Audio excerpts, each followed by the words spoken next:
आज से हम लोग घटना चक्र के जीव विज्ञान को देख रहे हैं, जो कंप्लीट वीडियो होगा, ऑडियो होगा। आप सुन करके इसे आसानी से याद रख सकते हैं। तो चलिए शुरू करते हैं जीव विज्ञान। सबसे पहला है जीव विज्ञान। जीव विज्ञान के पिता अरस्तु कहलाते हैं। जीव विज्ञान में पृथ्वी पर उपस्थित सभी प्रकार के जीवों का अध्ययन किया जाता है। जीव विज्ञान शब्द लेमार्क और ट्रेविरेनस नामक वैज्ञानिक ने दिया था। जीव विज्ञान के अंतर्गत ही जेनेटिक्स का अध्ययन किया जाता है। जेनेटिक्स को हिंदी में अनुवांशिकी कहते हैं और अनुवांशिकी के अंतर्गत अनुवांशिकता यानी वंशागति तथा विविधता का अध्ययन किया जाता है। वंशागति तथा विविधता के अध्ययन को ही अनुवांशिकी कहते हैं। अनुवांशिकी कहते हैं। वंशागति का मतलब होता है जब कोई लक्षण एक पीढ़ी से दूसरी पीढ़ी में स्थानांतरित होता है। पिता का लक्षण बच्चे में, बच्चे का लक्षण उसके बच्चे में अगर जाता है तो उसे वंशागति कहते हैं। लेकिन जब पिता अपने बच्चे से, बच्चा अपने पिता से अलग होता है, जिस लक्षण के कारण अलग होता है, उसे विविधता कहा जाता है। जेनेटिक्स के पिता ग्रेगर जॉन मेंडल को कहा जाता है। अनुवांशिकी के पिता ग्रेगर जॉन मेंडल को कहा जाता है।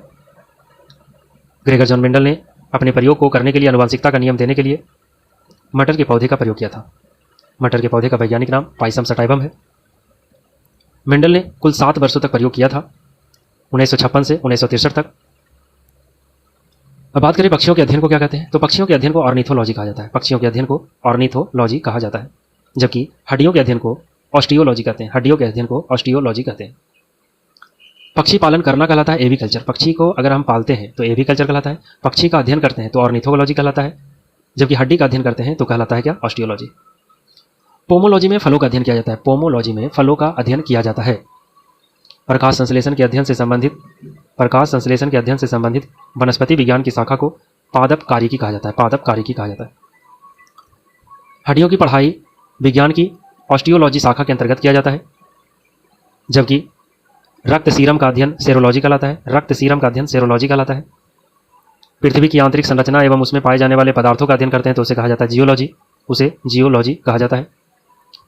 कीट संवर्धन का मतलब है कीटों की वृद्धि करने का विज्ञान। कीटों की वृद्धि करने के विज्ञान को कीट संवर्धन कहते हैं। कीट संवर्धन के अंतर्गत 3 जोड़ी पैर वाले आर्थ्रोपोडा संघ के जंतु आते हैं, जिसमें मुख्य रूप से केचुआ आता है, जिसे क्रिस्को का मित्र कहा जाता है। भूमि की आंत भी कहा जाता है। केचुआ को क्रिस्को का मित्र तथा भूमि की आंत कहा जाता है। जीवों में अत्यधिक विविधता का कारण होता है उत्परिवर्तन। जीवों में अगर ज़्यादा विविधता दिखाई देता है तो उसका मुख्य कारण होता है उत्परिवर्तन। वर्तमान प्रमाण के अनुसार पृथ्वी पर जीव का उद्गम हुआ है लगभग 2000 बिलियन साल पहले। 2000 बिलियन साल पहले। आधुनिक मनुष्य का पूर्वज क्रो मैग्नन मनुष्य कहलाता है। आधुनिक मनुष्य का पूर्वज कौन कहलाता है, क्रो मैग्नन मनुष्य। विकास का मुख्य कारक क्या है, तो विकास का मुख्य कारक प्राकृतिक चयन है। विकास का कारण है पीढ़ी दर पीढ़ी अनुकूलन। पीढ़ी दर पीढ़ी अनुकूलित होते जाता है वातावरण के अनुसार, तो उसी को विकास कहा जाता है। आर्कियोटेरिक्स एक जुरासिक युग का सर्वपुरातन पक्षी है। आर्कियोटेरिक्स जुरासिक युग का एक सर्वपुरातन पक्षी होता है, जो पक्षी और सरीसृप के मध्य कड़ी का काम करता है। आर्कियोटेरिक्स पक्षी तथा सरीसृप वर्ग के बीच कड़ी का काम करता है। मनुष्य, गाय, बैल, भैंस, ये सब जो है एक प्रकार गर्म खून का प्राणी कहलाता है, जबकि मगरमच्छ, मछली, ये सब ठंडे खून वाले वर्ग के जीव कहलाते हैं। पौधों के वर्गीकरण में संवहनीय ऊतकों की विशेषता का उपयोग करने वाले पहले व्यक्ति कौन थे, एपीडी कंडोले। एपीडी कंडोले। लाइकेन एक सहजीवी है जिसमें कवक और शैवाल पाया जाता है। कवक और शैवाल पाया जाता है। कवक क्लोरोफिल के साथ स्वपोषी होता है।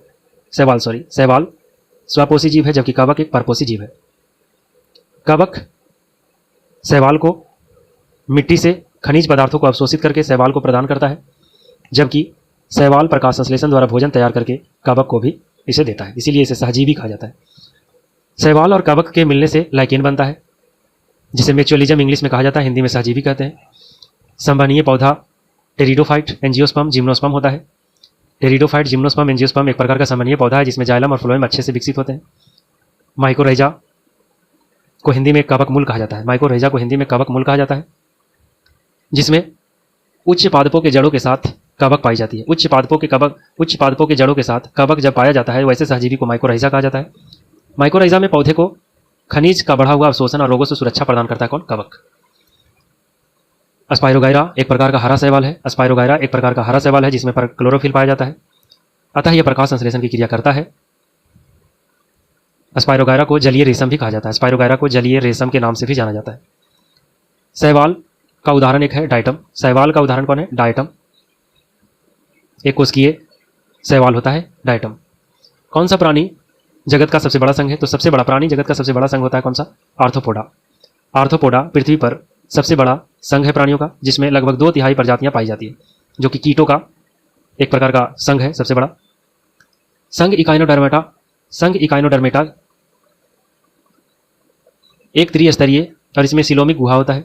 विशिष्ट जल संवहन तंत्र पाई जाती है और यह विशेष रूप से मुक्त जीवी समुद्री जंतु होते हैं। तो इकाइनोडर्मेटा समुद्री जंतु होते हैं, ये ध्यान रखने की बात है। लाल रक्त कणिका विहीन जंतु केचुआ होता है। लाल रक्त कणिका विहीन जंतु कौन है? केचुआ। केचुआ में लाल रक्त कौन नहीं होता है, क्योंकि उसमें हीमोग्लोबिन की मात्रा नहीं पाई जाती है। सबसे छोटा जीव जो स्वयं जीव विकास एवं प्रजनन करने में समर्थ है वो है माइकोप्लाज्मा। पृथ्वी की सबसे छोटी कोशिका भी कहलाती है। कवक पौधे में क्या नहीं पाया जाता है? पर्णहरित यानी क्लोरोफिल नहीं पाया जाता। कवक पौधे में क्लोरोफिल नहीं पाया जाता, जिसके कारण वह परपोषी होता है, स्वपोषी नहीं होता है। जल से बाहर निकाले जाने पर मछलियां मर जाती है। इसका कारण है वह सांस नहीं ले पा रही है, सांस नहीं ले पा रही है, क्योंकि उसमें गिल्स पाया जाता है। मछलियों में श्वसन के लिए क्या पाया जाता है? गिल्स, जो जल में ही घुलनशील ऑक्सीजन को ग्रहण करने की क्षमता रखता है। तो जब जल से उसको निकाल दोगे तो वो मछली क्या हो जाएगी? मर जाएगी। मधुमक्खी कॉलोनी के सदस्य एक दूसरे को गंध के द्वारा पहचानते हैं। मधुमक्खी कॉलोनी के सदस्य एक दूसरे को गंध से एक दूसरे को पहचानते हैं। डॉल्फिन स्तनधारी में वर्गीकृत किया जाता है। डॉल्फिन एक स्तनधारी जलीय जीव है और गंगा नदी डॉल्फिन को भारत की राष्ट्रीय जलीय जीव घोषित भी किया जा चुका है। गंगा नदी डॉल्फिन को भारत की राष्ट्रीय जलीय जीव घोषित किया जा चुका है। मेढक और टोड निम्नलिखित में से किस उभयचर के उदाहरण है? तो मेढक और टोड जो है अनूरा उभयचर के उदाहरण है। अनूरा वर्ग की मुख्य विशेषता क्या है? कि इसमें 4 पैर होते हैं। इनका पिछला पैर अगले पैर की तुलना में लंबा और मजबूत होता है, जिससे उन्हें छलांग लगाने में सहायता मिलती है। तो मेढक और टोड को अनूरा समूह में रखा जाता है। ब्रायोफाइट में बीजाणु मातृ कोशिका द्विगुणित होती है। जीवन की संरचनात्मक एवं क्रियात्मक इकाई कोशिका को कहा जाता है। कोशिका की खोज रॉबर्ट हुक ने किया था 1665 में, जो कि मृत कोशिका था। तो मृत कोशिका की खोज भी किसने किया? रॉबर्ट हुक ने किया था। कोशिका का शक्ति स्रोत माइटोकॉन्ड्रिया होता है, इसलिए माइटोकॉन्ड्रिया को powerhouse of the cell यानी कोशिका का ऊर्जा घर भी कहा जाता है। जबकि राइबोसोम प्रोटीन की फैक्ट्री कहलाता है, लाइसोसोम आत्महत्या की थैली कहलाता है।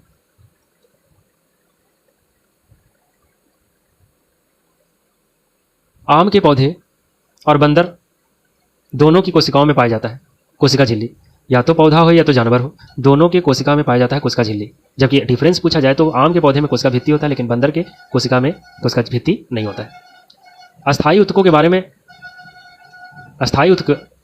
में कुछ बातें हैं कि वैसे उत्तक जिसमें विभाजन की क्षमता खत्म हो चुकी है वह अस्थायी उत्तक कहलाता है। जो पूरी तरह से विकसित हो चुका हो उसे अस्थायी उत्तक कहते हैं। तो ये ध्यान रखना है। पौधों और पशु कोशिकाओं में अंतर है कि उसमें कोशिका भित्ति होती है। पौधे में कोशिका भित्ति होती है, पादप जंतु में कोशिका भित्ति नहीं होती है। 80% से अधिक सेल में पाए जाने वाला पदार्थ होता है जल। 80% से अधिक सेल यानी कोशिका में पाए जाने वाला पदार्थ है वो कौन सा है? जल है। कौन सा नॉनसेंस कोडॉन होता है? नॉनसेंस कोडॉन कहने का मतलब जो प्रोटीन बनाने में, अमीनो अम्ल बनाने में सहायता नहीं करता है। तो ऐसे 3 नॉनसेंस कोडॉन होते हैं, AU, AA, UGA और UAG। 3 ऐसे कोडॉन होते हैं जो नॉनसेंस कोडॉन कहलाते हैं। ये कोडॉन पाए कहाँ जाते हैं? आरएनए में, जो कि नाइट्रोजन बेसेज 3 नाइट्रोजन बेसेज का समूह होता है। और नॉनसेंस में कौन कौन सा होता है? Uracil, adenine, uracil, adenine, guanine, uracil, guanine, adenine होता है। मेंडल के आनुवंशिकता का नियम किस पर आधारित है? लैंगिक जनन पर। मेंडल के आनुवंशिकता का नियम लैंगिक जनन पर आधारित है। क्लोरोप्लास्ट का एक लक्षण है, क्या लक्षण है? कि जो उसे स्वयं प्रतिकृति के लिए युग बनाता है। क्लोरोप्लास्ट अपने आप को दोगुना कर सकता है, यह किसकी उपस्थिति के कारण? तो डीएनए और आरएनए दोनों की उपस्थिति के कारण। डीएनए और आरएनए दोनों की उपस्थिति के कारण। डीएनए की खोज फ्रेडरिक मिस्टर नामक वैज्ञानिक ने किया था, लेकिन अगर ऑप्शन नहीं रहता है तो जेम्स वाटसन और क्रिक का ऑप्शन देता है। तो जेम्स वाटसन एंड क्रिक ने डीएनए का खोज किया था, लेकिन जनरली डीएनए एक प्रकार का न्यूक्लिक अम्ल है और न्यूक्लिक अम्ल का खोज फ्रेडरिक मिस्टर नामक वैज्ञानिक ने किया था, जो कि न्यूक्लिन नाम से प्रसिद्ध था। लेकिन बाद में अल्टमान नामक वैज्ञानिक ने न्यूक्लिन को न्यूक्लिक अम्ल कहा, तो न्यूक्लिक अम्ल का नाम दिया था अल्टमान ने। लेकिन बोला जाए प्रथम आनुवांशिक पदार्थ कौन होता है? तो आरएनए होता है। प्रथम आनुवांशिक पदार्थ आरएनए होता है, जबकि लगभग सभी जीवों में आनुवांशिक पदार्थ कौन है? डीएनए है। डीएनए डबल हेलिक्स संरचना की खोज वाटसन एंड क्रिक ने किया था 1953 में, जबकि आनुवांशिकता का नियम ग्रेगर जॉन मेंडल ने दिया था। जीव कोशिकाओं में आनुवांशिक लक्षणों के नियंत्रण में डीएनए उत्तरदायी होता है। जीव कोशिकाओं में आनुवांशिक लक्षणों के नियंत्रण में डीएनए उत्तरदायी होता है। जबकि अनुवांशिकी की इकाई जीन कहलाता है। अनुवांशिकी की इकाई क्या कहलाता है? जीन। डीएनए को किसने अंतः पात्र में बनाया? आर्थर कोनबर्ग ने। डीएनए को किसने अंतः पात्र में बनाया? आर्थर कोनबर्ग ने। कार्बनिक कृषि एक ऐसी कृषि प्रणाली है जिसमें कार्बनिक खादों, पुनर्चक्रित फॉर्म अपशिष्टों और जैव रकारकों का अधिकतम मात्रा में प्रयोग किया जाता है। यानी इसमें सीधा बोला जा सकता है खाद का यूज यानी केमिकल का यूज नहीं किया जाता है। कार्बनिक कृषि कहलाता है। जैव उर्वरक कौन है? तो जैव उर्वरक की बात करेंगे तो माइकोरिजियल फंजाई, माइकोरिजियल मतलब कवक मूल फंजाई, जिसमें कवक उच्च पादपों के जड़ों के साथ दोस्ती करता है। ब्लू ग्रीन शैवाल, नील हरित शैवाल जिसको साइनोबैक्टीरिया कहते हैं, धान के खेतों में पाया जाता है। तो ये माइकोराइजल फंजाई और ब्लू ग्रीन शैवाल ये दोनों का दोनों एक प्रकार का जैव उर्वरक है। जबकि बैसिलस थुरिंजिनेसिस जैव नियंत्रण का काम करता है। बैसिलस थुरिंजिनेसिस जो है वो जैव नियंत्रण का काम करता है। कीटनाशी के उपयोग से उन्नति होती है। कीटनाशी के उपयोग से उन्नति किसकी होती है? अर्थनीति की। मानव शरीर की मांसपेशियों के बारे में कहा जाता है कि मांसपेशियां केवल हड्डी को धक्का दे सकती है। ये गलत है। मांसपेशी जोड़े में काम करती है। सिकुड़ने पर मांसपेशियां छोटी, सख्त और मोटी हो जाती है। तो पहला ये जो है मानव शरीर की मांसपेशियों के बारे में जो कहा जाता है कि केवल हड्डियों को धक्का दे सकती है, ये गलत तथ्य है। कीटनाशी के उपयोग से उन्नति होती है अर्थनीति की। मांसपेशी में संकुचनशील प्रोटीन कौन सा होता है? तो मांसपेशियां दो प्रकार के प्रोटीन से बनती है, एक्टिन और मायोसिन। मानव शरीर के किसंग में उपकला कोशिका पाई जाती है। तो उपकला कोशिका एक महीन और चिकनी झिल्ली है जो शरीर के भीतरी समस्त अंगों के बाह्य पृष्ठों को आच्छादित करती है यानी घेरती है। उपकला उत्तक शरीर के विभिन्न अंगों में जैसे जीभ, वृक्कनलिका, लार्ज ग्रंथि, श्वेत ग्रंथि, अग्नाशय, फेफड़ा, नाक, आंख तथा कान में पाया जाता है। ये ध्यान रखना है, नाक, कान, फेफड़ा, अग्नाशय सभी में पाया जाता है। कंकाल के वे हिस्से जो हड्डियों की तरह सख्त नहीं होते हैं और मोड़े जा सकते हैं वो कौन सा होते हैं? उपास्थि होते हैं, कार्टिलेज। क्या कहते हैं? कार्टिलेज। मानव शरीर के यकृत और मांसपेशियों में संधारित ग्लाइकोजन का रूप होता है पॉलीसेक्राइड। मानव शरीर के यकृत एवं मांसपेशियों में संचित ग्लाइकोजन जो है उसका रूप कौन सा है? पॉलीसेक्राइड। वयस्क मानव की हाथों और पैरों की हड्डियों की संख्या मानव का सभी हड्डियों की संख्या के लगभग कितना प्रतिशत होता है? तो हाथ और पैर में कुल हड्डी होता है 120। एक हाथ में 30 हड्डी, एक पैर में 30 हड्डी, तो दो हाथ दो पैर में 120 हड्डी होता है यानी 50%। मनुष्य के शरीर में पैर की हड्डी है, ठोस होती है। कैसी होती है? ठोस। 20 वर्षों की आयु में मानव शरीर में हड्डियों की संख्या होती है लगभग 206 हड्डियां होती है, जिसमें अक्षीय हड्डी 80 होता है और उपांगी हड्डी 126 होता है। कशेरुक रज्जु में कितनी जोड़ी तंत्रिकाएं निकलती है? कशेरुक जोड़ी में कितनी जोड़ी तंत्रिकाएं निकलती है? तो है 31 जोड़ी। जबकि क्रैनियल तंत्रिकाएं की संख्या होती है 12 जोड़ी। कपाल तंत्रिका की संख्या होती है 12 जोड़ी। मानव के जीवन काल में कितने दांत 2 बार निकलते हैं? 20 दांत। 20 दांत 2 बार निकलते हैं। केवल 12 दांत ही जीवन में एक बार विकसित होते हैं। मनुष्य की खोपड़ी में कितनी अस्थियां होती हैं? मनुष्य की खोपड़ी में अस्थियों की संख्या की बात करें तो अगर गले से यानी नेक से गर्दन से ऊपर की ओर बात किया जाए तो 29 यानी 29 होता है। अगर सिर्फ ऊपर वाला कपाल की बात किया जाए, ढक्कन की बात किया जाए, क्रैनियल की बात किया जाए तो 8 होता है। चेहरे की बात किया जाए तो 14 होता है। कान में बात किया जाए तो एक कान में 3 हड्डी होता है, 2 कान में 6 हड्डी होता है। तो ये ध्यान रखना है। कंडरा मांसपेशियों को हड्डी से जोड़ता है। कंडरा यानी टेंडन मांसपेशियों को हड्डी से जोड़ता है, जबकि लिगामेंट अस्थि को अस्थि से जोड़ता है। लिगामेंट अस्थि को अस्थि से जोड़ता है। मनुष्य में अवशेषीय अंग कौन नहीं होता है? तो जो हम लोग का कृदंत इंसाइजर दांत है वो अवशेषीय अंग नहीं है, वो हमारे लिए विशेष अंग है, हमारे लिए कार्यफुल अंग है। लेकिन अपेंडिक्स जो होता है वो हमारे लिए अवशेषीय अंग है। आंख में निक्टिएटिंग मेम्ब्रेन जो होता है वो हमारे लिए अवशेषीय अंग है। पिन्ना कर्णपालिका जो है वो भी हमारे लिए अवशेषीय अंग होता है, तो ये ध्यान रखिएगा। कंधे पर पाए जाने वाले जोड़ नितंबों में भी पाया जाता है, यानी कंधा पर जो जोड़ पाया जाता है वो कमर में भी पाया जाता है। आंत्र ज्वर रोग मानव शरीर के किस अंग को प्रभावित करता है? आंत्र ज्वर रोग मानव शरीर के किस अंग को प्रभावित करता है? आंत को। टाइफाइड को ही आंत्र ज्वर रोग कहा जाता है और हैजा ये दोनों आंत को प्रभावित करता है। टीबी प्लेग निमोनिया में फेफड़ा प्रभावित होता है। टेटनेस और कोढ़ में तंत्रिका तंत्र प्रभावित होता है, जबकि डिप्थेरिया और काली खांसी में श्वास नली प्रभावित होता है। शरीर के तापमान को नियंत्रित करने के लिए सबसे अधिक सक्रिय रूप से कार्य करता है त्वचा। शरीर के तापमान को नियंत्रित करने के लिए सबसे अधिक सक्रिय रूप से काम करता है कौन? त्वचा। अस्टेपिडियस है एक क्या है? मांसपेशी है। अस्टेपिडियस एक प्रकार का मांसपेशी है जो शरीर की सबसे छोटी मांसपेशी कहलाता है अस्टेपिडियस। मनुष्य में एफ्लाटॉक्सिन खाद्य विषाक्तन द्वारा सामान्यतः कौन सा अंग प्रभावित होता है? यकृत। मनुष्य में एफ्लाटॉक्सिन खाद्य विषाक्तन द्वारा सामान्यतः कौन सा अंग प्रभावित होता है? यकृत। यकृत शरीर की सबसे बड़ी ग्रंथि है जो पित्त रस का स्राव करती है, बाइल जूस का स्राव करती है और गॉल ब्लाडर यानी पित्ताशय में संचित करती है। मानव तंत्र में इंसुलिन किसका चयापचय यानी मेटाबॉलिज्म नियंत्रित करता है? तो इंसुलिन मुख्य रूप से कार्बोहाइड्रेट को नियंत्रित करता है, क्योंकि इंसुलिन अग्नाशय से निकलता है। अग्नाशय एकमात्र शरीर की ग्रंथि है जो बाह्यस्रावी और अंतःस्रावी दोनों के जैसा काम करती है। अग्नाशय ग्रंथि का आकार पत्ती के जैसा होता है। एंजाइम लाइपेज का स्रोत क्या है? एंजाइम लाइपेज अग्नाशय से स्रावित होता है। किसे? अग्नाशय से। यकृत और मांसपेशियों में ऊर्जा जमा होती है ग्लाइकोजन के रूप में। यकृत एवं मांसपेशियों में ऊर्जा संचित होती है किसके रूप में? ग्लाइकोजन के रूप में। वह एंजाइम जो हमारे मुंह में भोजन के साथ मिलता है वो कौन सा है? एमाइलेज। वह एंजाइम जो हमारे मुंह में भोजन के साथ मिलता है उसे एमाइलेज कहते हैं, जो कार्बोहाइड्रेट को पचाने में सहायता करता है। आहार नाल का कौन सा भाग यकृत से पित्त प्राप्त करता है? आहार नाल का कौन सा भाग यकृत से पित्त प्राप्त करता है? तो वह छोटी आंत। यकृत का वजन लगभग 1.5 kg होता है। यकृत का रंग की बात करें तो लाल भूरे रंग का होता है। इसका काम है पित्त का उत्पादन करना, ग्लाइकोजेनेसिस प्रक्रिया करना। पेट में स्रावित होने वाला अम्ल होता है HCl, हाइड्रोक्लोरिक अम्ल। पेट में स्रावित होने वाला अम्ल है हाइड्रोक्लोरिक अम्ल।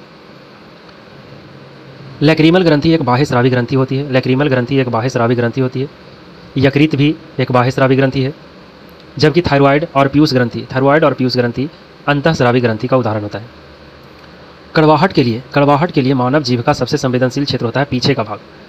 कड़वाहट के लिए मानव जीभ का सबसे संवेदनशील भाग होता है पीछे का भाग, जबकि जीभ का अग्र भाग मीठे के लिए, पिछला भाग कड़वे के लिए, पार्श्व किनारे भाग खट्टा के लिए, अग्र छोर और किनारे वाला नमकीन स्वादों का अनुभव करता है। अंतःस्रावी और बाह्यस्रावी दोनों के रूप में काम करता है वो है अग्नाशय ग्रंथि जो इंसुलिन का स्राव करती है।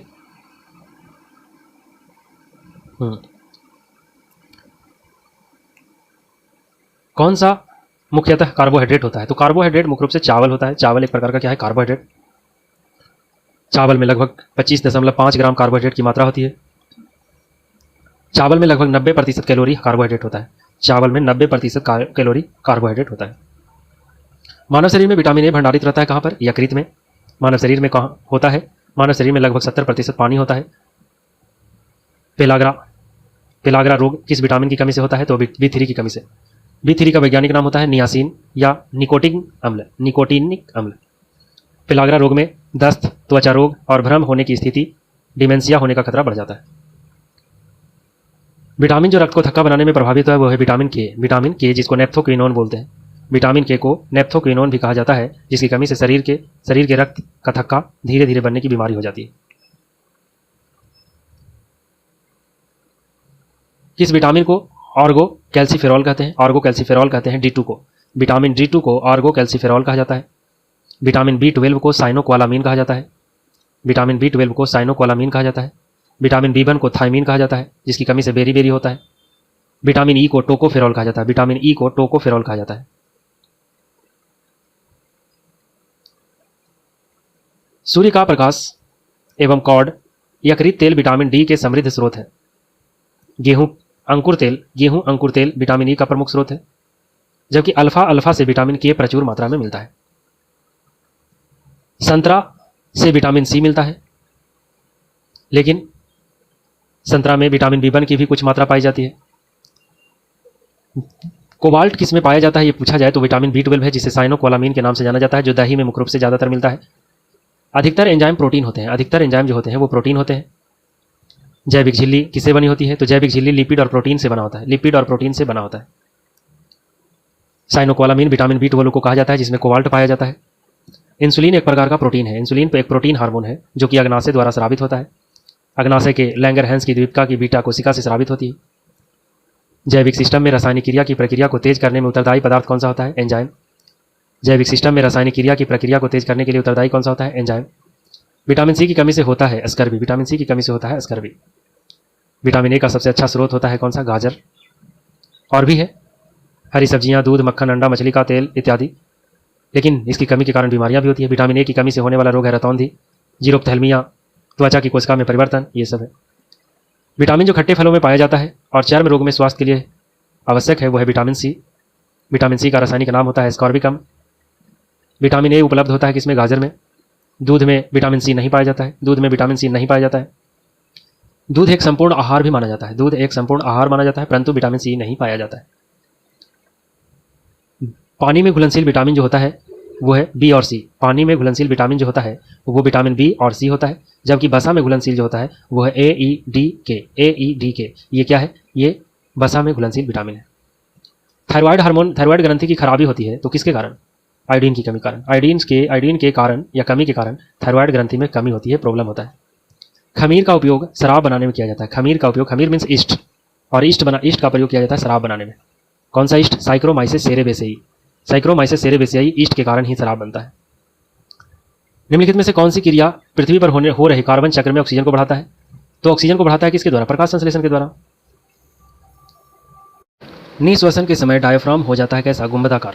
जब हम लोग सांस को छोड़ते हैं तो डायाफ्राम अपने वापस पोजीशन पर आ जाता है, गुंबदाकार में बदल जाता है। एरोबिक श्वसन के दौरान कितने पदों में CO2 का निष्पादन होता है? तो 3 पदों में CO2 का निष्पादन होता है। पहला एसिटाइल कोलिन के निर्माण के समय, दूसरा क्रेब चक्र में अल्फा कीटो ग्लूटेरिक एसिड के निर्माण के समय, और तीसरा क्रेब चक्र में सक्सिनिक अम्ल के निर्माण के समय। तो 3 अवस्था में कार्बन डाइऑक्साइड का निष्पादन होता है। शरीर की प्रतिरोधक क्षमता से जुड़े सबसे महत्वपूर्ण कोशिका कौन सा होता है? प्रतिरोधक क्षमता लिम्फोसाइट में होता है। WBC का एक प्रकार है लिम्फोसाइट, उसी में प्रतिरोधक क्षमता अधिक होती है। स्तनधारी में सामान्य श्वसन के दौरान डायाफ्राम क्या हो जाता है? तो जब सांस लीजिएगा तो उस समय क्या होगा? चपटा हो जाता है, और जब सांस छोड़ते हैं तो वो गुंबदाकार हो जाता है। डॉक्टरी मृत्यु की घोषणा होती है जब, डॉक्टर कब जो है मृत्यु की घोषणा कर देता है? तो नाड़ी गति बंद हो जाती है तब, हृदय गति रुक जाती है तब, आँख की पुतलियाँ स्थिर और फैल गई हो तब। ऐसा नहीं है कि हृदय गति रुक गई और बोला जाए कि मृत्यु हो गया, ऐसा नहीं है। नाड़ी गति बंद हो जाती है, हृदय गति रुक जाएगी, आँख की पुतलियाँ स्थिर हो जाती है और प्रकाश पड़ने पर कोई प्रतिक्रिया नहीं देती है, तो इसका मतलब होता है कि डॉक्टर बोल दिया कि मृत्यु हो गया। ल्यूकेमिया श्वेत रक्त कणिका में होता है। ल्यूकेमिया श्वेत रक्त कणिका में होता है क्योंकि श्वेत रक्त कणिका को ल्यूकोसाइट कहा जाता है और इसमें केंद्रक पाया जाता है, और केंद्रक जिसमें पाया जाता है उसी में कैंसर की कोशिकाएं, कैंसर की होने की संभावना होती है, इसलिए ब्लड कैंसर को ल्यूकेमिया के नाम से जाना जाता है। हृदय संकुचन के दौरान रक्त के वापस प्रवाह को कौन रोकता है? हृदय संकुचन के दौरान रक्त के वापस प्रवाह को रोकता है हृदय के वाल्व। रक्त कैंसर की रोकथाम में प्रयोग किया जाने वाला रेडियो समस्थानिक कौन सा होता है? तो रेडियो फास्फोरस P32 कोबाल्ट 60 का उपयोग किया जाता है ल्यूकेमिया के उपचार में। फास्फोरस 32 और कोबाल्ट 60 का प्रयोग किया जाता है। एक स्वस्थ वयस्क मनुष्य में रक्त का कुल परिमाप 5 से 6 लीटर होता है। 5 से 6 लीटर होता है। हीमोग्लोबिन का कार्य है ऑक्सीजन का परिवहन करना। हीमोग्लोबिन का कार्य है ऑक्सीजन का परिवहन करना। आधान यानी ट्रांसफ्यूजन में रक्त न केवल रक्त के प्रकार में बल्कि RH कारक में भी संगत होना चाहिए। रक्त का अगर आप किसी को डोनेट कर रहे हैं तो उसमें रक्त के प्रकार से ही सिर्फ नहीं मतलब है, रक्त में RH फैक्टर भी होना, उसका भी मिलान करना जरूरी है। RH कारक की खोज लैंडस्टीनर और बिनर नामक वैज्ञानिक ने किया था। रक्त दाब का मापक यंत्र कौन सा होता है? स्पिग्मोमैनोमीटर। रक्त दाब मापा जाता है स्पिग्मोमैनोमीटर से, और रक्त दाब होता कितना है? 180/80 mmHg। 120/80 mmHg होता है। मनुष्य के शरीर के किस अंग में लिम्फोसाइट का निर्माण होता है? मनुष्य के शरीर के किस अंग में लिम्फोसाइट का निर्माण होता है? तो वो है लिम्फोसाइट का तो अस्थि मज्जा में भी होता है, साथ में प्लीहा में भी होता है और थाइमस ग्रंथि में भी होता है, लेकिन मुख्य रूप से अस्थि मज्जा में ही होता है, बोन मैरो में ही होता है। कौन रक्त के संचालन में मदद करता है? कौन रक्त के संचालन में मदद करता है? एरिथ्रोसाइट। एरिथ्रोसाइट यानी कि आरबीसी। मनुष्य के शरीर में खून के शुद्धिकरण की प्रक्रिया को कहते हैं क्या? डायलिसिस। और डायलिसिस की प्रक्रिया होता कहाँ पर है? किडनी में। किसी व्यक्ति के रक्त समूह का निर्धारण होता है कैसे? माता पिता से प्राप्त जीन के आधार पर ही निर्धारित होती है। इसकी वंशागति 2 के बजाय 3 तुलनात्मक लक्षणों के जीन्स अथवा एलील्स पर निर्भर करते हैं।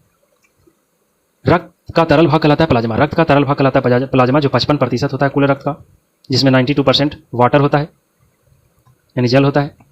रक्त में त्रुटिपूर्ण हीमोग्लोबिन निम्न में से किसमें दिखता है? रक्त में त्रुटिपूर्ण हीमोग्लोबिन जो है वो दांत्र कोशिका अरक्तता सिकल सेल एनीमिया रोग में दिखाई देता है। सार्वभौमिक स्वीकार्य रक्त समूह कौन है? कौन सा ऐसा रक्त समूह है जो सार्वभौमिक स्वीकार करने लिए है? तो वो है रक्तदाता। अगर पूछा जाए तो O होगा, लेकिन रक्त ग्रहण करने की बात करें कौन स्वीकार करता है तो AB रक्त समूह होता है, AB। सर्वदाता वर्ग के रक्तदाता का रक्त ग्रुप क्या होना चाहिए? O, blood group O। Myoglobin में कौन सी धातु होती है? लोहा। मायोग्लोबिन में लोहा पाई जाती है। लैक्टियल्स निम्नलिखित में से किससे संबंधित है? तो है बसा के अवशोषण से। लैक्टियल्स का संबंध बसा अवशोषण से है। शरीर की प्रतिरोधक क्षमता से जुड़ी हुई सबसे महत्वपूर्ण कोशिका होती है कौन सी? WBC का लिम्फोसाइट। मानव गुर्दे में निस्यंदन इकाई को क्या कहा जाता है? नेफ्रॉन। नेफ्रॉन को निस्यंदन इकाई कहा जाता है क्योंकि निस्यंदन का मतलब होता है छानना, और जो किडनी में पाया जाता है। लिम्फोसाइट सबसे छोटी श्वेत रक्त कोशिका होती है। लिम्फोसाइट सबसे छोटी WBC कोशिका होती है और यह सभी WBC में सर्वाधिक मात्रा में एंटीबॉडी बनाने का क्षमता रखता है। कौन सा? लिम्फोसाइट। लिम्फोसाइट जनरली दो प्रकार का होता है, टी लिम्फोसाइट और बी लिम्फोसाइट। मानव में गुर्दे किसके तंत्र का हिस्सा है? मानव में गुर्दे किसके तंत्र का हिस्सा है? तो वो किसका है? मल त्याग का हिस्सा होता है, यानी किडनी का है। टैकीकार्डिया में हृदय गति हो जाती है तेज। टैकीकार्डिया हृदय गति के लिए एक चिकित्सीय शब्द है। जब हृदय 1 मिनट में 100 या इससे अधिक बार धड़कता है तब चिकित्सक विज्ञान में इसे टैकीकार्डिया कहा जाता है। इलेक्ट्रोएन्सेफेलोग्राम किससे संबंधित है? तो वो है मस्तिष्क से संबंधित है, जबकि इलेक्ट्रोकार्डियोग्राम का संबंध हृदय से होता है।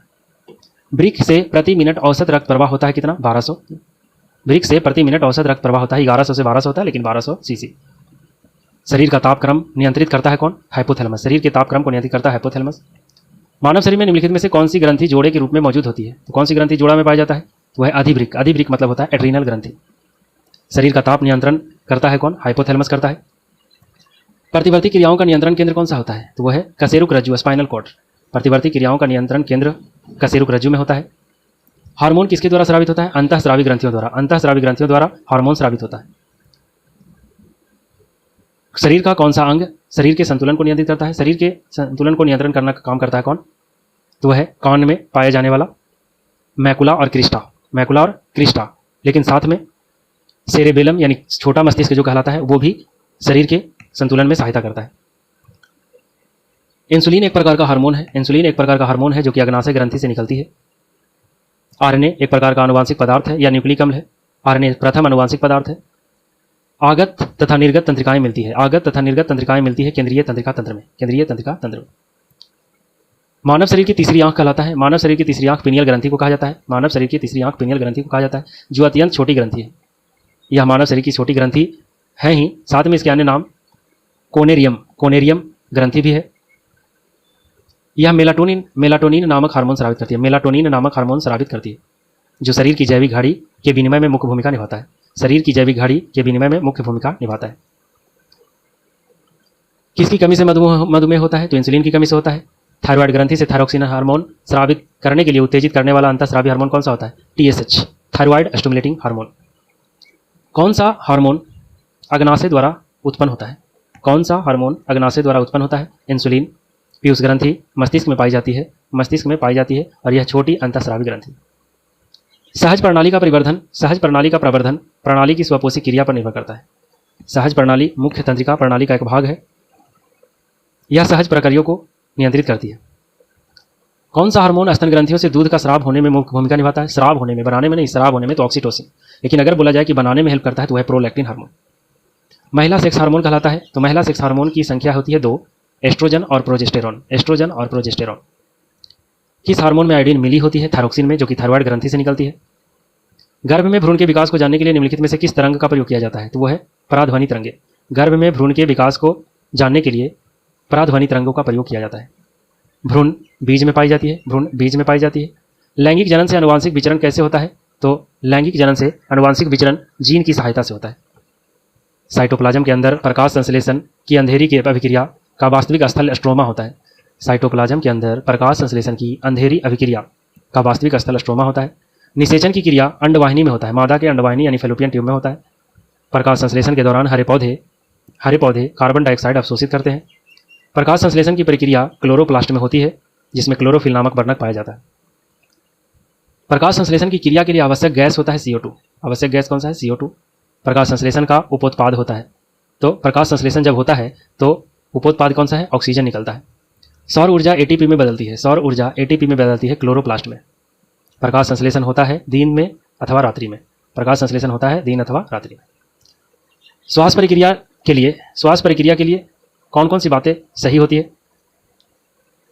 तो ऊर्जा इसमें स्रावित होता है, साथ में ATP के रूप में भंडारित भी होता है। तो श्वसन की प्रक्रिया में ऊर्जा स्रावित होती है और ATP के रूप में स्टोर भी हो जाती है। पौधों एवं पेड़ का खाना तैयार करने की प्रक्रिया प्रकाश संश्लेषण कहलाती है। फोटोसिंथेसिस कहलाता है। प्रकाश की ओर पौधों के झुकाव का मुख्य कारण क्या है? परोह यानी स्टेम के यानी तना के छायादार भाग की ओर ऑक्सीजन का विसरण। जब पेड़ के छायादार भाग की तरफ ऑक्सीजन हार्मोन, जिसे ग्रोथ हार्मोन कहते हैं, वो आगे की ओर फैलता है तो पेड़ झुक जाता है। पत्ती की कोशिकाओं में प्रकाश संश्लेषण का स्थान कहाँ होता है? तो होता है क्लोरोफिल में यानी क्लोरोप्लास्ट में होता है, क्लोरोप्लास्ट में होता है। किसके लिए प्रकाश संश्लेषण में क्लोरोफिल का उपयोग किया जाता है? तो प्रकाश को अवशोषित करने के लिए क्लोरोफिल का उपयोग होता है। पानी मिट्टी से जड़ों में जिस भौतिक क्रिया के द्वारा गुजरता है उसे कहते हैं क्या? परासरण। परासरण प्रक्रिया के द्वारा पानी मिट्टी से जड़ों में प्रवेश करती है। क्लोरोफिल सूर्य के प्रकाश को लाल और नीला तरंगदैर्घ्य को अवशोषित करता है। क्लोरोफिल सूर्य के प्रकाश के लाल और नीले रंग को अवशोषित करता है। संवहनीय यानी वैस्कुलर पौधों में पानी ऊपर की ओर जाता है जाइलम के द्वारा, जाइलम टिश्यू के द्वारा। सूक्ष्मजीवों द्वारा कार्बनिक पदार्थों को तोड़ने की प्रक्रिया कहलाती है अपघटन। सूक्ष्मजीवों द्वारा कार्बनिक पदार्थों को तोड़ने की प्रक्रिया क्या कहलाती है? अपघटन। लेगुमिनस पौधों में नाइट्रोजन स्थिरीकरण करने का काम राइजोबियम नामक बैक्टीरिया करता है। लेकिन वर्णक कौन सा है? Leg haemoglobin. लेग हीमोग्लोबिन वर्णक आवश्यक होता है। जीवन चक्र की दृष्टि से पौधे का सबसे महत्वपूर्ण अंग कौन सा होता है? पुष्प होता है। पादप हार्मोन कौन सा होता है? तो पादप हार्मोन, इसमें साइटोकाइनिन, जिबरेलिन, ऑक्सिन सब है। मटर पौधा एक शाख होता है। मटर का जो पौधा होता है एक शाख होता है, पेड़ नहीं कह सकते, झाड़ी नहीं कह सकते। किस पौधे ने खाद्य सामग्री संग्रह करने के लिए अपने स्टेम को संशोधित किया है? तो अपने तने को ही संशोधित कर लिया है। वो कौन सा है? अदरक। अदरक। जबकि गाजर, मूली और चुकंदर ये सब जो है ये जड़ है, जबकि तना कौन है? तो वो है अदरक। हल्दी। फलियां अत्यधिक पौष्टिक होती है क्योंकि इसमें प्रचुर मात्रा में क्या होता है? प्रोटीन। फलियों में प्रोटीन पाया जाता है। पौधों में जाइलम का काम है पानी तथा घुले हुए खनिजों का परिवहन करना।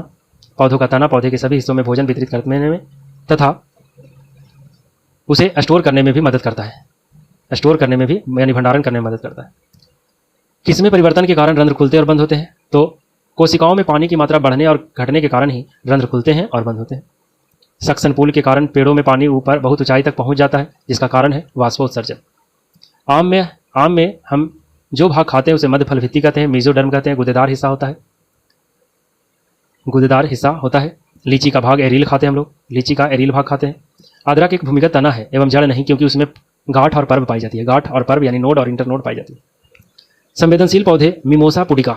मिमोसा पुडिका की पत्तियों की गति को कहा जाता है सिस्मोनेस्टी। सिस्मोनेस्टी कहा जाता है। कौन सा एक वनस्पति हार्मोन है? तो वनस्पति हार्मोन साइटोकाइनिन कहलाता है, जबकि इंसुलिन मनुष्य में पाया जाता है, जंतु हार्मोन है। एस्ट्रोजन मादा जनन हार्मोन है। अदरक तना है, जड़ नहीं, क्योंकि इसमें गांठ और पर्व पाई जाती है यानी नोड और इंटरनोड पाई जाती है। माँ पौधे की भांति पौधा मिलता है तना काट विधि द्वारा। जल परागित पुष्पों में परागन होते हैं सूखे। जल परागित पुष्पों में परागकण कैसे होते हैं? सूखे होते हैं। पौधों की जड़ों में मृदा से जल प्रवेश का कारण क्या है? ऑस्मोटिक दाब। पौधों की जड़ों में मृदा से जल प्रवेश का कारण क्या है? ऑस्मोटिक दाब।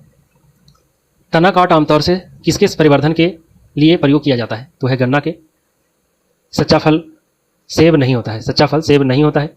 काजू भी नहीं होता है, नाशपाती भी नहीं होता है, अनानास और स्ट्रॉबेरी ये सब सत्य फल नहीं होते हैं। सत्य फल उन्हें कहा जाता है जो सिर्फ अंडाशय से बनता हो, जबकि असत्य फल उसे कहा जाता है जो अंडाशय के अलावा पौधे के किसी अन्य भाग से भी बनता हो। तो सेब, काजू, नाशपाती, अनानास, स्ट्रॉबेरी ये सब एक प्रकार का असत्य फल है। पादप कली है एक भ्रूणीय टहनी। पादप कली एक भ्रूणीय टहनी है। कलियां विशिष्ट रूप से पाई जाती है दोनों पत्तियों के आधार एवं शाखाओं के सिर पर। कलियां विशिष्ट रूप से पाई जाती है दोनों पत्तियों के आधार एवं शाखाओं के सिरे पर। लौंग एक मसाला है जो पौधे के किस भाग से प्राप्त होता है? फूल की कली से। फूल की कली से प्राप्त होता है। फूल का अंडाशय फल में बदलता है। फूल का अंडाशय फल में बदलता है, जबकि बीजांड बीज में बदलता है। बीजांड बीज में बदलता है। लौंग पौधे के शुष्क पुष्प कली से प्राप्त होता है। शुष्क पुष्प कली से प्राप्त होता है। हल्दी पौधे के तने से प्राप्त होता है। हल्दी पौधे के तने से प्राप्त होता है, भूमिगत तना होता है। अदरक भी भूमिगत तना है। परागन की सुपरिभाषा क्या है? परागन की सुपरिभाषा क्या होता है? तो पराग कण का पराग कोष से निकलकर वर्तिकाग्र पर स्थानांतरित होने की प्रक्रिया को ही कहते हैं परागन की प्रक्रिया। कुरकुमा लोंगा हल्दी का वैज्ञानिक नाम है। हल्दी का वैज्ञानिक नाम है, जबकि जीरा का वैज्ञानिक नाम क्यूमिनम साइमिनम होता है। लौंग का वैज्ञानिक नाम साइजिजियम एरोमेटिकम होता है। धनिया का वैज्ञानिक नाम कोरिएंड्रम सटाइवम होता है। कोरिएंड्रम सटाइवम होता है। एस्पिरिन कहाँ से मिलता है? एस्पिरिन एक पेड़ से मिलता है। एस्पिरिन एक पेड़ से मिलता है, जो कि एंटीपायरेटिक यानी दर्द निवारक एक दवा होती है, जो कि बीलो नामक वृक्ष की छाल से प्राप्त होता है। बीलो नामक वृक्ष की छाल से मिलता है एस्पिरिन। एस्पिरिन एक प्रकार का एंटीपायरेटिक्स है। एंटीपायरेटिक्स यानी दर्द निवारक दवा। पाइन, फर, स्प्रूस, सेडार, लार्च, साइप्रस आदि मशहूर लकड़ी उत्पादन पौधे में से होते हैं। बहुत से भारत के पहाड़ी क्षेत्रों में भी पाए जाते हैं। ये सभी पौधे किस प्रकार के पौधे हैं? अनावृत बीजी पौधे हैं। अनावृत बीजी पौधे मतलब जिसमें बीज ओपनली खुले रहते हैं। ऑक्सीटोसिन ऑक्सीटोसिन एक प्रकार का हार्मोन है। ऑक्सीटोसिन एक प्रकार का क्या है? हार्मोन है, जो हाइपोथैलेमस नामक ग्रंथि से बनता है, जबकि एरिथ्रोमाइसिन, पेनिसिलिन, टेट्रासाइक्लिन ये सब दवाओं का नाम है, एंटीबायोटिक। इनुलिन प्राप्त होता है। इनुलिन डहेलिया की जड़ों से प्राप्त होता है। इनुलिन डहेलिया की जड़ों से प्राप्त होता है। मलेरिया के लिए कुनैन एक सामान्य दवा है। मलेरिया के लिए कुनैन एक सामान्य दवा है जो एक पौधे से प्राप्त होता है। यह दवा पौधे के किस भाग से प्राप्त होता है? तने की छाल से। तने की छाल से। कौन प्रतिजैविक औषधि है? तो प्रतिजैविक औषधि की बात करें, क्लोरैम्फेनिकॉल एक प्रतिजैविक औषधि है जिसका उपचार बैक्टीरियल इन्फेक्शन में होता है। सल्फागुआनिडीन एक प्रकार का सल्फोनमाइड प्रतिजैविक है जो जीवाणु एजेंट का रूप में कार्य करता है। एंटीबायोटिक दवा का उदाहरण कौन सा है? पेनिसिलिन। पेनिसिलिन प्रथम प्रतिजैविक का भी उदाहरण है। फर्स्ट एंटीबायोटिक जो है वो पेनिसिलिन ही था। सबसे लंबा वृक्ष कौन सा होता है? सिकोया वृक्ष। सिकोया वृक्ष जो लगभग 116 मीटर ऊंचा होता है। लिनेन नामक कपड़ा सन का पौधे से प्राप्त होता है। सन के पौधे से प्राप्त होता है। जटा यानी कायर कपड़ा नारियल के पौधे से प्राप्त होता है। मोहायर कपड़ा अंगोरा बकरी से प्राप्त होता है, जबकि डाउन बत्तख और गीज के पंख से प्राप्त होता है। द्विपद विज्ञान संबंधी नाम का उदाहरण क्या है? राना ट्रिगिना है जो कि मेढक का वैज्ञानिक नाम है।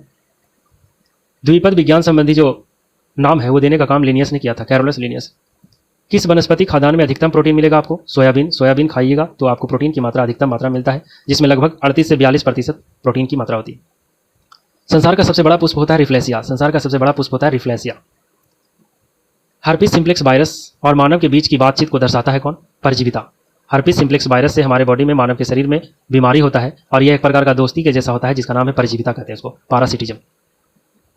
एड्स HIV विषाणु के कारण होता है। HIV से होता है एड्स नामक रोग। एलिजा टेस्ट एड्स की जांच में होता है। निमोनिया एक संक्रामक रोग है, फेफड़े को प्रभावित करता है। संक्रामक रोगों का सबसे सामान्य वाहक होता है कौन सा? मक्खी होता है। संक्रामक रोग मुख्य रूप से फैलता है किसके कारण? मक्खी के कारण फैलता है।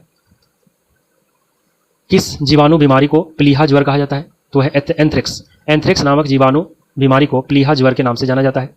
हेपेटाइटिस बी विषाणु का उद्भव काल होता है 30 से 180 दिन। हेपेटाइटिस बी विषाणु का उद्भव काल 30 से 180 दिन होता है।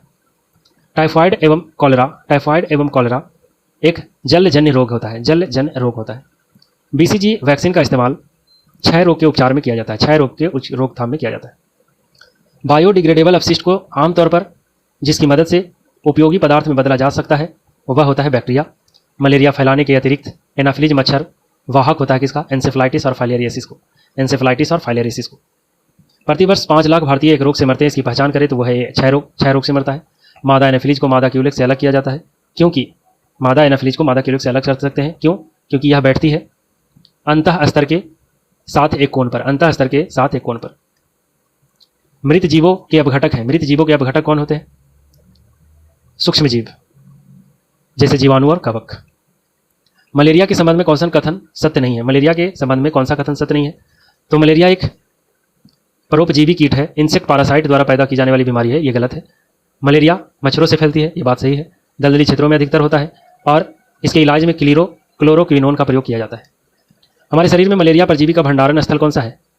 तो हमारे शरीर में मलेरिया परजीवी का भंडारण होने का जो स्थल है वो कौन सा है? तो हमारा यकृत है और प्लीहा है। शरीर में लोहे की कमी होने से क्या होता है? रक्ताल्पता होता है, यानी रक्त की कमी हो जाती है। उनको जीन संबंधित है कैंसर से, कर्क रोग से। मलेरिया कौन से मच्छर के काटने से होता है? तो है पैरासाइट वाले मच्छर। मलेरिया मादा एनाफिलीज मच्छर के काटने से होता है, जो कि एक पैरासाइट वाले मच्छर कहलाता है। तीव्रता एवं प्रत्युक्ता के आधार पर निम्नलिखित में से कौन सा कर्क रोग उत्पन्न कर सकता है तथा उसका उपचार भी करता है? तो है आयनिक विकिरण। आयनिक विकिरण से कैंसर हो भी सकता है और उपचार भी होता है। ट्रैकोमा रोग का संबंध है आंखों से। स्त्रियों की तुलना में पुरुष अधिक वर्णांधता से पीड़ित हो सकते हैं क्योंकि उसमें केवल एक एक्स पाए जाते हैं। मच्छर भगाने वाली दवाओं में सक्रिय रसायन कौन सा होता है? एलिथ्रीन। मलेरिया रोग के उपचार में क्लोरोक्विनोन का प्रयोग किया जाता है।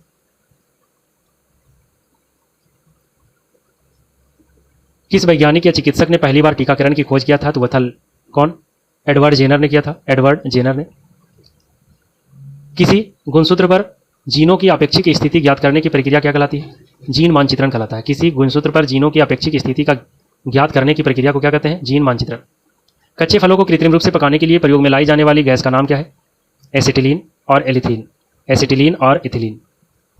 हरगोविंद खुराना को किस आविष्कार के लिए सम्मानित किया गया था? तो प्रोटीन के संश्लेषण के लिए। mRNA पद का विस्तारित रूप क्या है जो महामारी की शुरुआत से ही व्यापक रूप से चर्चा में रहा? तो है मैसेंजर राइबोन्यूक्लिक अम्ल। हरगोविंद खुराना को किस आविष्कार के लिए दिया गया था नोबेल पुरस्कार? तो है प्रोटीन के संश्लेषण के लिए।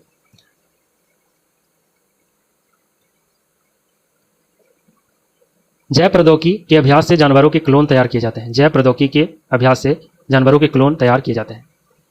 हर्पिस सिम्प्लेक्स वायरस और मानव के बीच में जो बातचीत है वो दर्शाता है किसको? परजीविता को दर्शाता है। और द ऑरिजिन ऑफ कोविड टीकाएं प्रतिरक्षी प्रक्रिया को कैसे उत्तेजित करती है? तो जीवित छिन्न SARS-CoV-2 वायरस प्रवेश कराकर।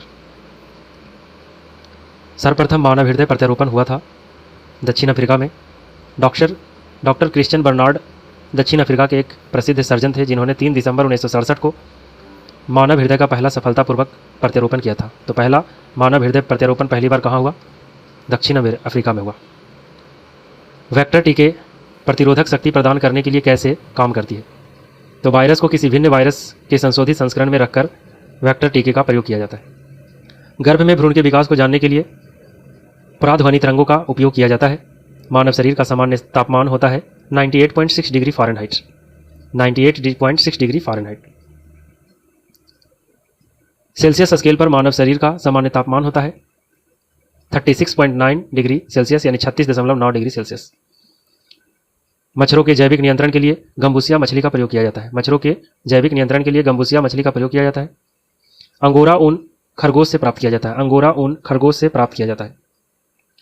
विल तथा मेलिंडा गेट्स फाउंडेशन द्वारा स्थापित भारत के लिए कार्यक्रम अवाहम किसके प्रतिरोध के लिए कार्यरत है? तो अवाहम जो कार्यक्रम चलाया गया था bill and Melinda Gates foundation के द्वारा वह HIV यानी एड्स के प्रतिरोध के लिए कार्यरत है।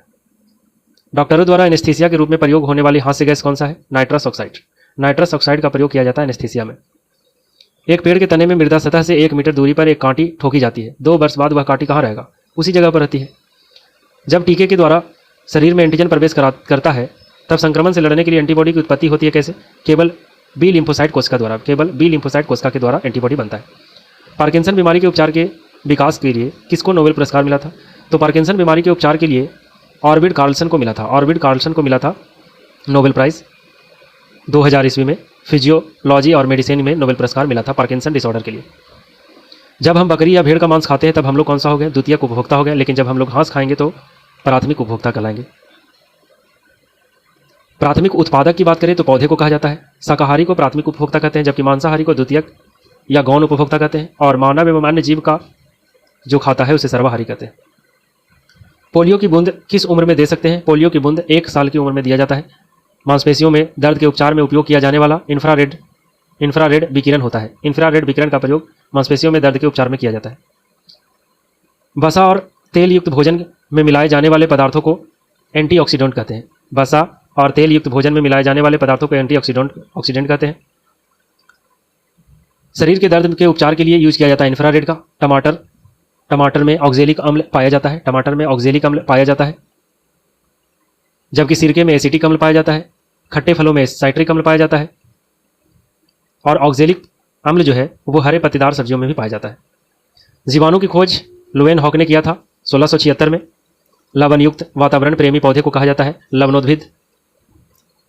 प्रोटिस्टा समूह में निम्नलिखित में से कौन शामिल है? तो प्रोटिस्टा समूह में लगभग 1 कोशिकीय यूकैरियोटिक कोशिकाएं शामिल होती है जबकि मोनेरा में सभी प्रोकैरियोटिक के कोशिकीय जीव होते हैं। पौधों में प्रदीप्ति कालिता की खोज करने वाले थे गार्नर और एलार्ड। पौधों में प्रदीप्ति कालिता की खोज गार्नर और एलार्ड नामक वैज्ञानिक ने किया था। कीटभक्षी पौधे मिट्टी में किसकी कमी से उगते हैं? कीटभक्षी पौधे मिट्टी में नाइट्रोजन की कमी के कारण उगते हैं। तो ये घटना चक्र 2026 बीपीएससी का पूर्वावलोकन का पूरा बायोलॉजी का ऑब्जेक्टिव कंप्लीट हो गया है। अगर वीडियो अच्छा लगता है प्लीज़ सब्सक्राइब और लाइक और शेयर करिए, सपोर्ट करिए। अगले वीडियो में हम लोग नेक्स्ट टॉपिक पर बात करते हैं।